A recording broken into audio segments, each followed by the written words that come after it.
Secara umum, tasawuf itu dari kata bahasa Arab tasawwafa, yatasawwafu, tasawuf. Dari kata bahasa Arab suf. Suf itu wol. Identik dengan pakaian orang di zaman itu. Menggunakan wol. Karena kalau misalnya rujukan dari kata tasawuf adalah sofi, maka tidak tepat jadi tasawuf. Jadi wazan tatanan bahasa Arabnya nggak pas. Suci, bersih, murni, sofi, nggak cocok. Atau kemudian ketika rujukannya adalah suffah, para sahabat yang kala itu tinggalnya di pelataran Nabi Muhammad SAW, nggak tepat juga tatanan bahasa Arabnya menjadi tasawuf. Yang paling tepat adalah suf. Apa itu? Wall. Jadi identik dengan pakaian, yakni orang di zaman kala itu. Wallahu a'lam bishawab. Oke, tapi yang dimaksud itu secara bahasa. Tapi yang dimaksudkan dengan tasawuf itu adalah satu pemahaman di mana seorang ingin mensucikan hati dan jiwanya. Kalau di bahasan kita tidak menggunakan istilah ini sebenarnya, tapi lebih kepada tazkiyatun nufus, pengsucian jiwa. Karena di kajian tasawuf itu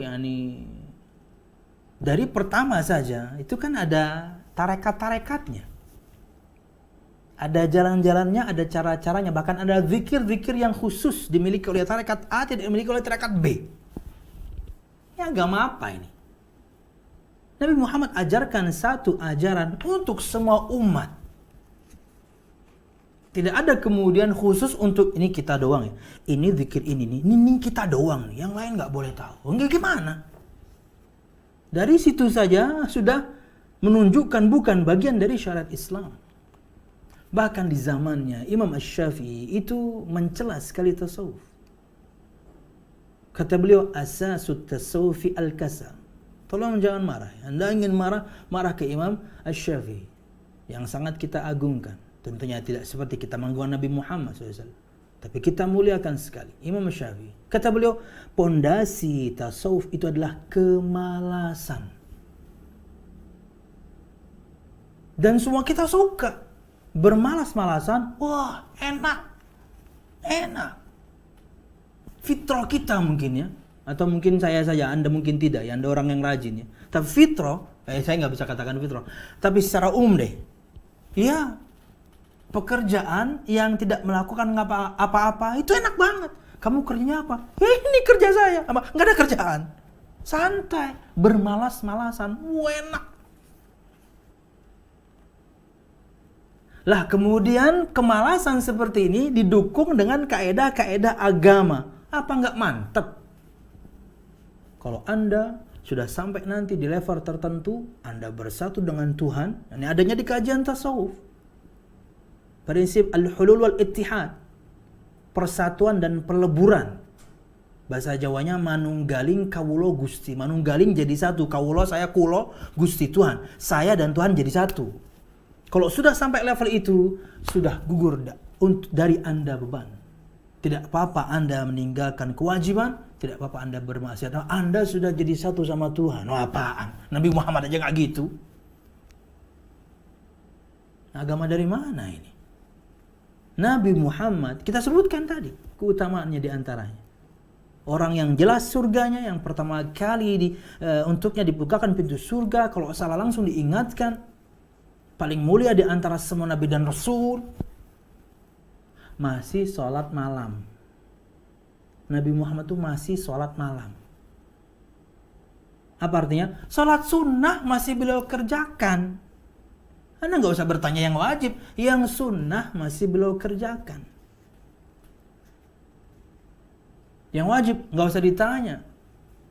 Ingat ketika ada orang yang kemudian ingin beribadah saja, kemudian nggak ingin tidur, memilih tidak menikah, memilih untuk puasa dan ngebleng nggak berbuka, Nabi Muhammad kan marah.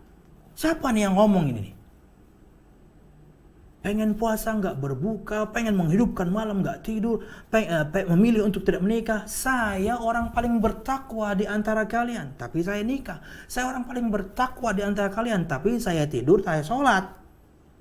Dan saya puasa, saya berbuka. Saya ini orang paling bertakwa. Nggak gitu-gitu amat. Yang sunnah Nabi Muhammad jalankan. Yang wajib, nggak usah Anda tanya. Ada orang datang kemudian, saya sudah tidak apa-apa, tidak meninggalkan yang wajib dan tidak apa-apa bermaksiat. Ente kalau malas, malas aja. Anda kalau memang pemalas, malas aja udah. Nggak usah kemudian Anda ingin topang kemalasan Anda dengan prinsip yang menyimpang. Kalau pian saksikan, ini iklan untuk video saya ya. Yang terakhir itu nomor berapa video Anda yang wawancara? Ini Jalan Hijrahku episode 9 ya? Iya. Ini iklan channel saya. Ini Jalan Hijrahku episode 9. Saya wawancara dengan seorang ikhwah. Dia tidak menyebutkan kajian itu. Cuman tersirat dari yang dia sampaikan bahwasanya ketika dia belajar, wah, ini kayak saya ini katanya apa? Ini intinya males. Ini bukan syariat sudah. Hati sudah menolak. Ini sih kayak saya pengen cari ini kebenaran, ingin cari yang lurus. Kalau masuk ke sini boleh tidak menjalankan ketaatan. Wah, ini sih pemalas kata dia. Dia sadar. Kalau ini saya banget katanya. Makanya orang kalau malas kemudian ikut kajian tasawuf cocok. Wallahu a'lam bishawab. Nanti Anda tanya ke Ustaz Ahmad Zainuddin, beliau akan menerangkan jauh lebih detail. Dan kalau Anda ingin baca-baca Talbis Iblis karangan Imam Ibnul Jauzi itu bantahan untuk tasawuf. Talbis Iblis itu kitab bahasa Arabnya itu 400-an halaman.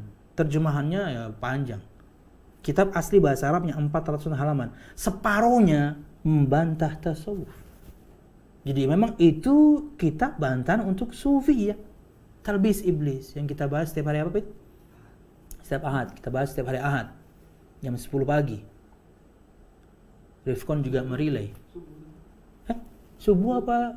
Subuh ya? Ahad subuh jam 6. Kita bahas kitab Talbis Iblis kalangan Imam Ibnu Jauzi. Tapi masih bab awal, masih muqaddimah bab 1 2 3 sampai 6 sih sekarang. Belum masuk bab intinya karena inti kitab tersebut bantahan untuk sufi ya, tasawuf. Maka silahkan miliki kitabnya, baca. Ada yang nggak jelas silahkan tanya. Wallahu a'lam bishawab.